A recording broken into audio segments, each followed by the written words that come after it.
आज मु आपन को एमिति गोटे कहानी सुनेबी जहाँ शुणिले आप आश्चर्य होइजिबे। कारण यही कहानी आप संभवतः केबे शुणी नथिबे। तेबे चलंतु कहानी को आगो को नहीं जिबा। हाँ, ये हेउची सेई गाँ जहार नाम गोपपुर। प्राय 150 वर्ष पूर्वर कथा। से समय रे गाँ रे गोटे राजा और रानी रहुतिले।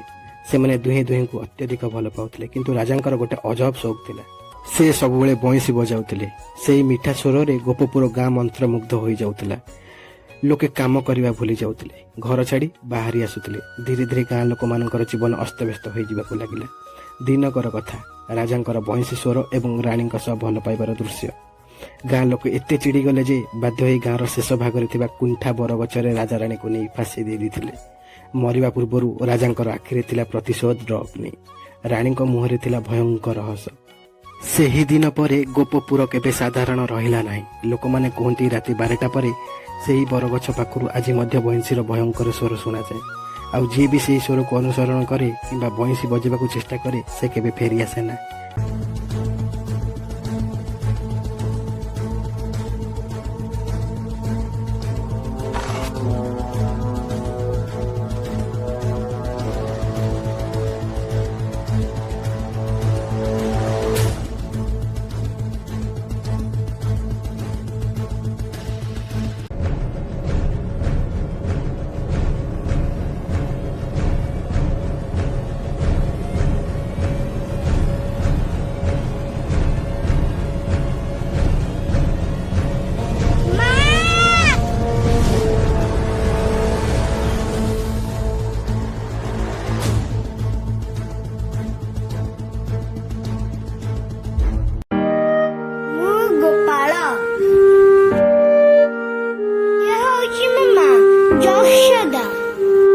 चलतु ए कहानी को आगु को बढ़े नबा।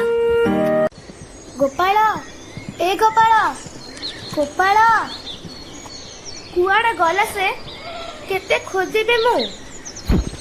गोपाल, गोपाल रे, ए गोपाल कुआडे गला से। गोपाल, ए गोपाल, गोपाल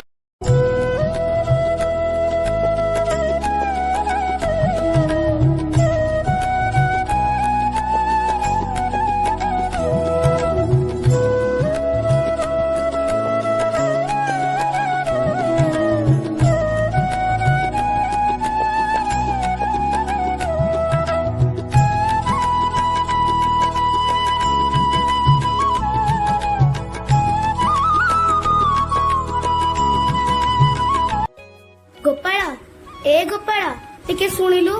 गोपाल तू बंशी बुके छाड़ी दे, राजा रानी का शैतान माने तते मारी देबे। माँ मु सबू कर परबी, किंतु जीवन के बंश मुका छाड़ी परिबेनी। हे भगवान, से पिला मो कथा जम्मा सुनिनी, ताको टिके सहा हुआ।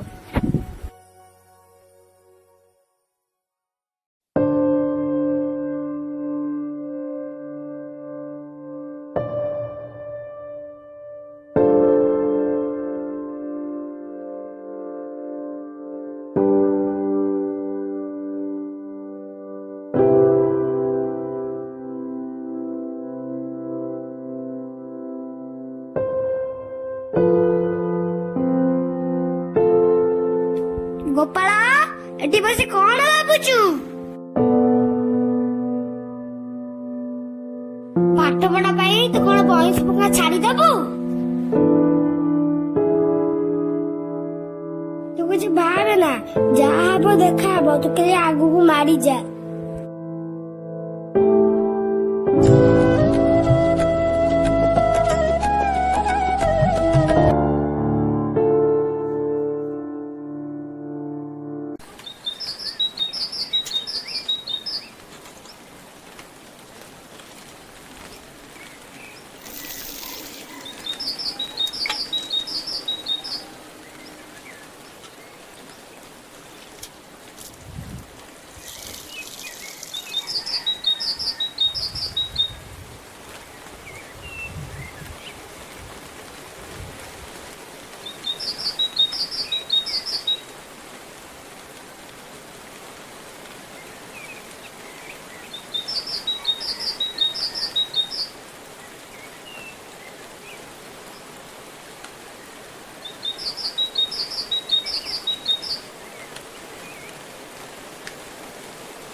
ସ୍କୁଲ ଯାଉଛି।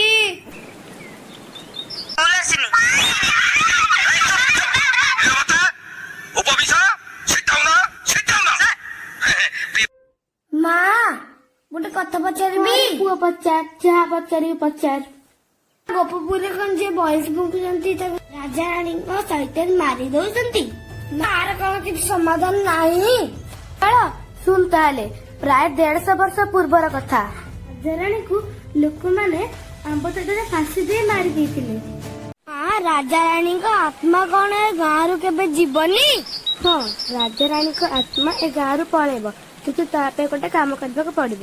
ପୂର୍ଣ୍ଣିମା ରାତିରେ ସେ ଆମ୍ବ ଗଛ କ୍ଷୀରି କଟା ବାଡ ଦେଲେ ରାଜାରାଣୀଙ୍କ ଆତ୍ମା ପଳେଇବ।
ରାଣୀର ଶୈତାନ ସିନା ସବୁଦିନ ପାଇଁ ମରିଗଲା, ହେଲେ ଏବେ ବି ରାଜାର ଶୈତାନ ଏ ଆମ୍ବ ଗଛରେ ଜୀବିତ ଅଛି। ଗୋପାଳ ଯଦି କଣ୍ଟାଟେ ଆମ୍ବ ଗଛରେ ପୂରେଇ ଦେଉଛି, ତାହେଲେ ରାଜାର ଶୈତାନ ସବୁବେଳେ ପାଇଁ ଏ ଗଛରେ ବନ୍ଦୀ ହୋଇ ରହିଯିବ। ହେଲେ ବହୁତ ପୂର୍ବର କଥା, ଏ ଗଛକୁ ଯିଏ ବି ଛୁଇଁଛନ୍ତି ସେ ମରିଯାଇଛନ୍ତି। ଗୋପାଳ କ'ଣ ସତରେ ତା ଜୀବନ ଦେଇ ସବୁଦିନ ପାଇଁ ଗୋପପୁରକୁ ରକ୍ଷା କରିପାରିବ?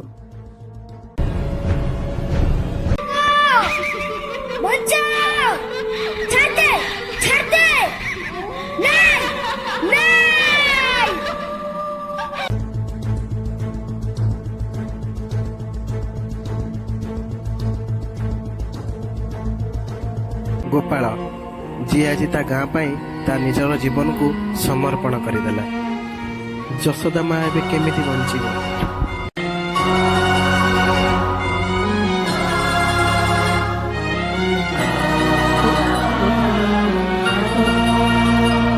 ସେ ବଞ୍ଚିଛି, ସେ ବଞ୍ଚିଛି, ବଞ୍ଚିଥିବ, ଏଇ ମାଟି ଗାଉଥିବ ତାରି କଥା। ଆମ ଗାନ୍ତା ଆମକୁ ଅନନ୍ତା, ପୁଣି ତ କୋଳେ ଜନ୍ମ ନେବି ମୁଁ, ତୁ ହାତ ରନ୍ଧା ଖୁଏଇବୁ ତୁ ଗାଉଥିବୁ ବାଇଆ ଗୀତ, ତୋ ଗୀତ ଶୁଣି ଶୋଉଥିବି ମୁଁ।